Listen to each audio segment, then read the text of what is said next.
2시간 전에 마감한 트레이더가 생생하게 전하는 글로벌 마켓 리뷰 델타원입니다.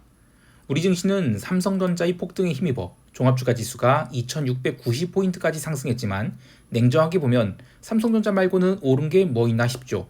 해외 시장은 FOMC 이벤트가 무난하게 마무리되면서 폭등 마감을 했습니다.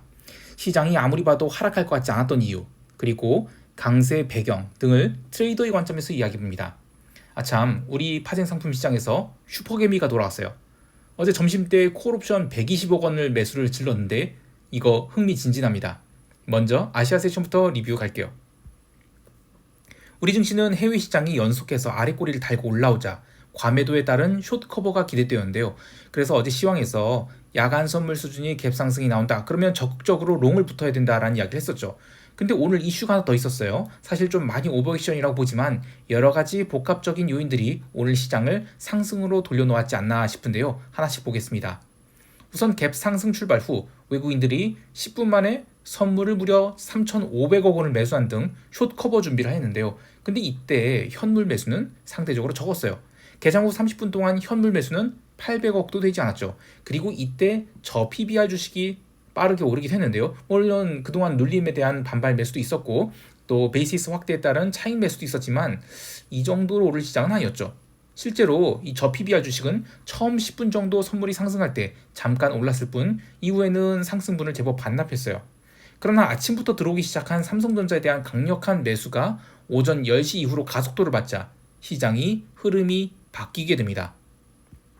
삼성전자의 강세와 관련된 뉴스플로우는 젠슨 왕 엔비디아 CEO가 기자간담회에서 삼성전자의 HBM 채택 여부에 대한 질문을 받자 테스트 중이다 이런 대답을 해서 급등이 나왔다고 하죠. 그런데 냉정하게 보면 삼성전자는 전일부터 아주 의미 있는 저가 매수가 들어와서 양봉을 만들었고 오늘 갭상승이 나오고 나서 더 이상 빠지지 않으면서 매수세가 누적되자 모멘텀 롱들이 붙으면서 숏 스퀴즈를 만들었다라고 보고 있어요.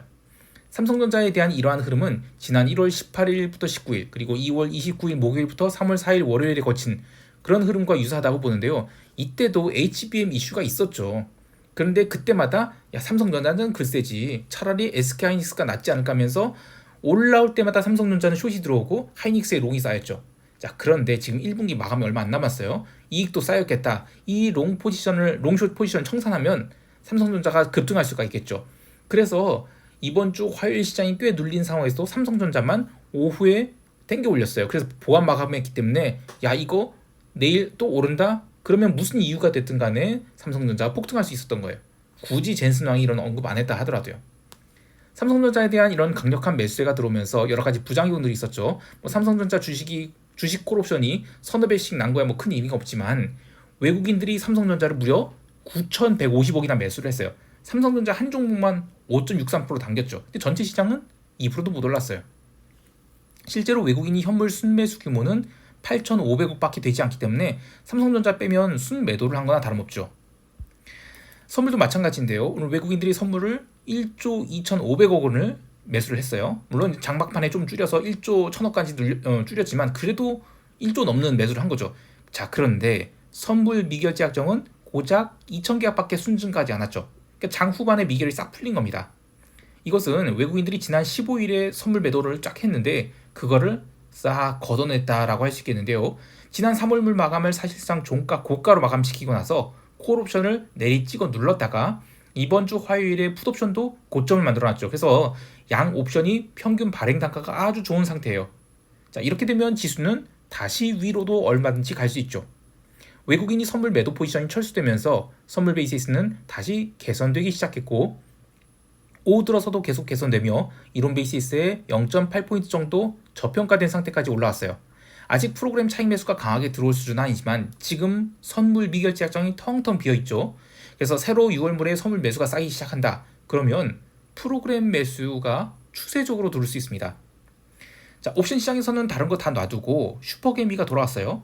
행사가 365의 등가격 콜옵션을 점심시간 그러니까 오후 12시 13분부터 1시 반까지 약 120억 원치를 집중 매수를 했는데 좀 일찍 좀 매수를 하지. 물론 이제 방금 마감한 해외 시장이 너무나 올랐기 때문에 이거 이익 꽤 많이 났을 겁니다. 자, 그런데 이미 선물이 365선 터치하고 나서 콜옵션을 매수했어요. 그래서 오전장이 살아나지 못했던 콜옵션 변동성이 증가하기 시작했죠. 그래서 V코스피 지수는 다시 17포인트 위로 올라가기도 했습니다.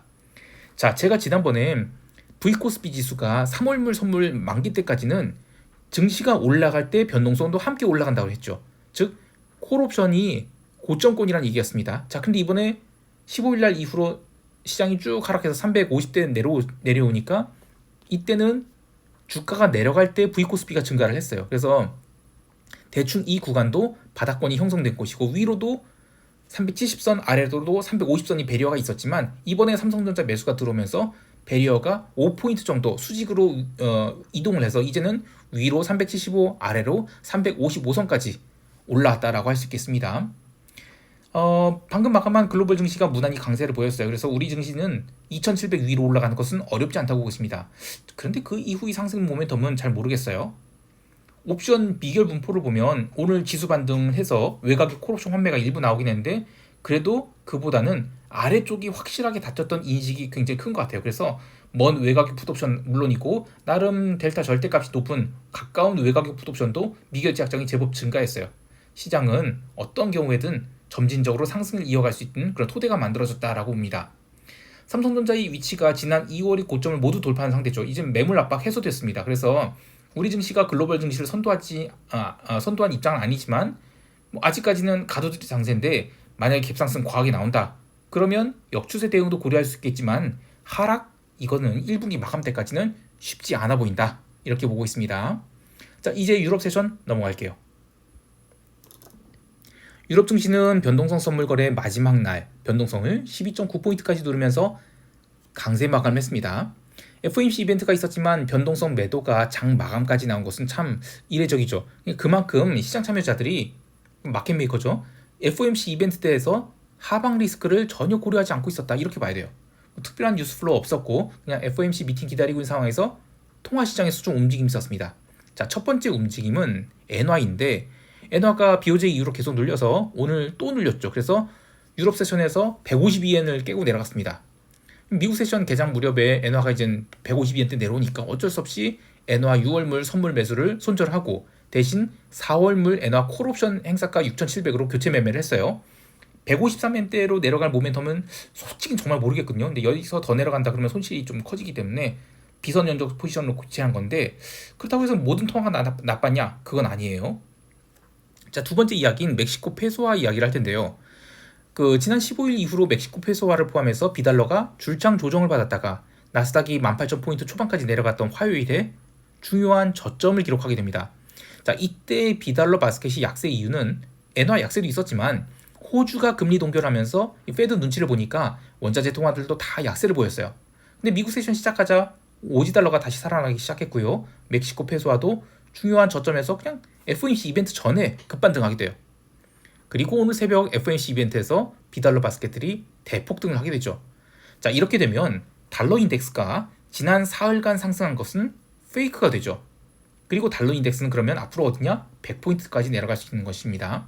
다만 이제 비달러 강세가 엔화가 될지 멕시코 페소 같은 이머징이 통화 될지 아니면 오지달러 같은 이 상품 통화 될지 이건 모르겠어요. 근데 달러 인덱스 자체는 이제는 이벤트 소멸로 인한 고개 들기가 끝났다. 이렇게 보고 있습니다. 이따가 미국 세션에서 FOMC 이야기를 할 때 더 부각하겠지만 시장 참여자들이 우려는 페드의 금리나 기대감이 망가져가는 것도 그렇지만 인플레이션 그리고 고용에 대한 시각 특히 1월과 2월이 CPI에 대해서 파월이 어떤 생각을 갖고 있는지가 더 궁금했던 것 같아요. 자, 그런데 그런 상황에서 비달러 약세가 먼저 일어났었죠. 그래서 파월이 이거 왠지 호키시한 액션을 할 거다. 왜냐면 지금 유가 올라가고 원자재가가 올라가고 금가가 올라가고 이런 거 봐라. 이거는 파월이 신경 쓸 부분 아닐까라는 생각을 했던 것 같아요.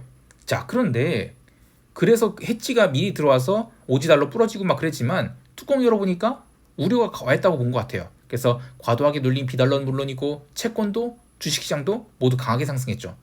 어떻게 보면 채권 시장은 그 중에서 가장 반등이 적었다고 할 수 있는데요. 특히 단기물은 확실하게 저가 매수가 들어왔지만 장기물은 기자회견 직전까지도 강하게 눌렸어요.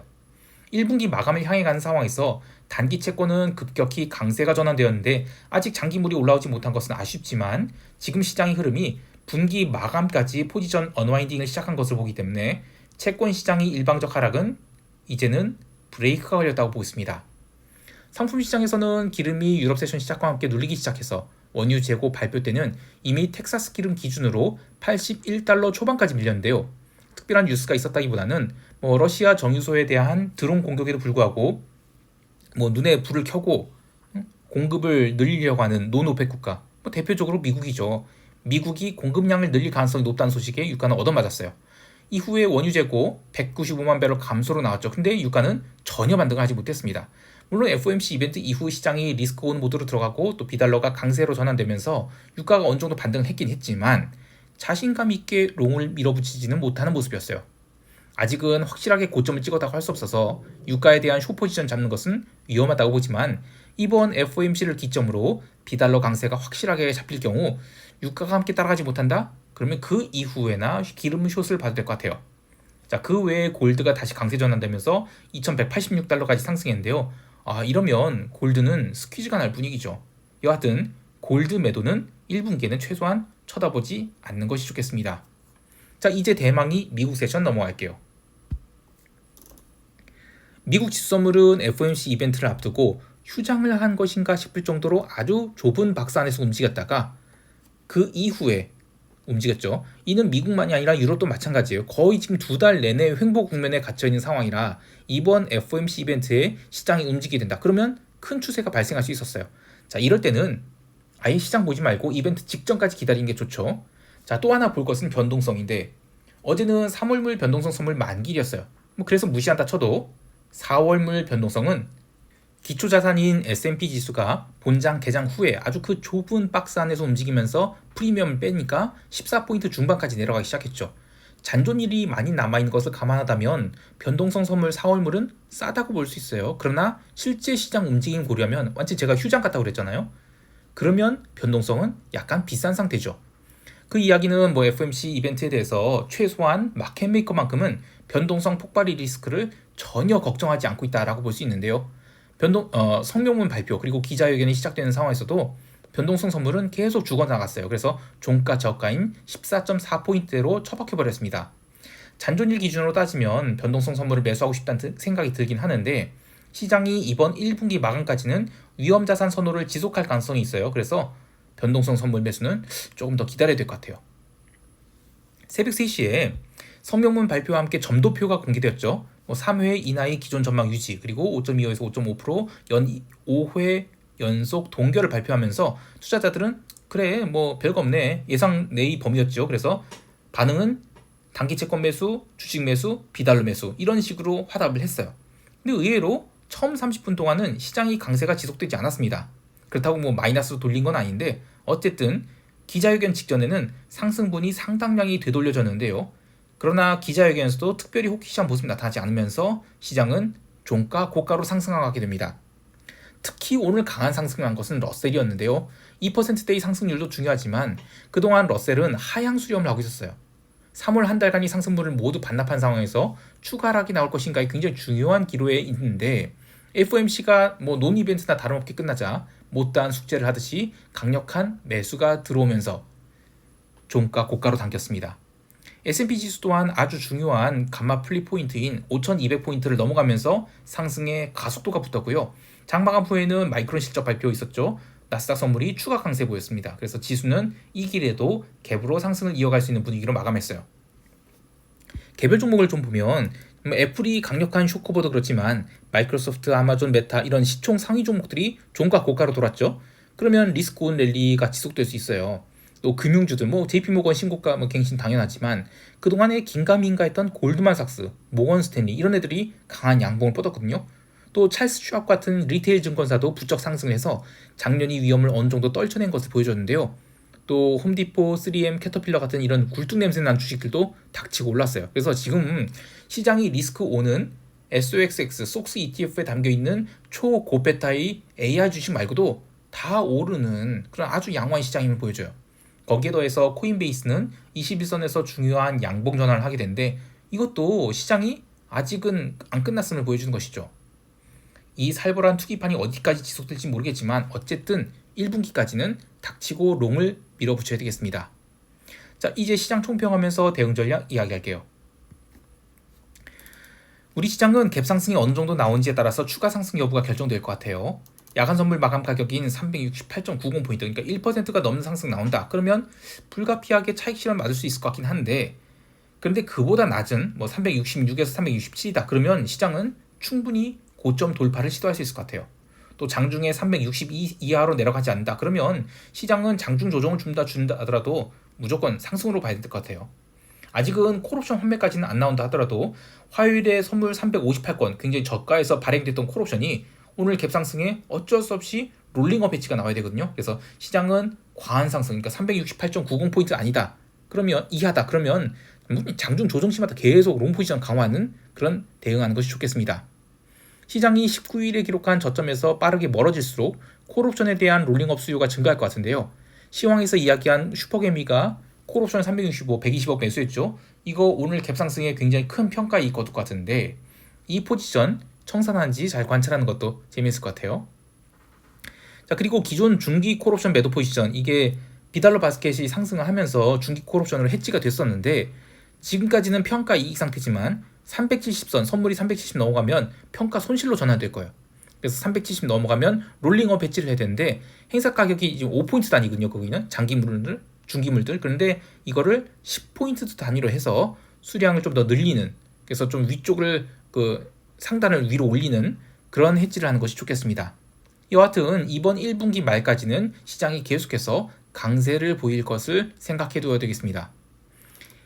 그리고 해외 시장에 대해서는 N 선물 매수 포지션 N화 콜 매수로 스위칭했죠. 근데 뭐 나름 잘 잡은 것 같아요. 그래서 포지션 다시 밀 것이고요. 그리고 오지달러는 목요일에 추가 매수할 건데 기존 채권 매수 포지션도 따로 손대지 않고 밀어보도록 하겠습니다. 그 채권 매수 미국채는 바닥권에서 손절을 했어요. 근데 이거 다시 잡을 거고요. 그리고 지수 선물은 여기서부터 상승한 것은 숏커버성 가속도가 붙을 수 있다고 봐요. 그래서 다음 주까지는 웬만하면 매도 보지 않을 것입니다. 미국 세션 들어서 러셀 매수 잡아볼 것이고요. 그 외에는 따로 손대지 않도록 하겠습니다. 그리고 또 하나 볼 것은 유로스탁스가 목요일에 별일 없다면 1% 넘는 갭 상승으로 출발하게 될 것 같은데요. 유럽 증시가 과연 차익 실현 맞을지 아니면 고가권에서 버티면서 변동성 매도로 이어가는 상승을 이어갈지 지켜보도록 하겠습니다. 시장이 잘 버틴다 그러면 증시는 이달 말까지 초강세를 지속할 것 같아요. 그리고 오늘 이 영상 스크립트를 한국 증시 개장 전에 받아보기를 원하시는 분들은 여기 네이버 프리미엄 콘텐츠 검색을 하셔서 델타원 글로벌 매크로 트레이딩이라는 채널이 있거든요. 여기 구독하기 가입하시면 되고요. 가입 후에 메일을 주시면 텔레그램 채널을 통해서 시황 스크립트 보내드리도록 하겠습니다. 자, 오늘도 성공 투자하시길 바라고요. 이상 델타원이었습니다. 감사합니다.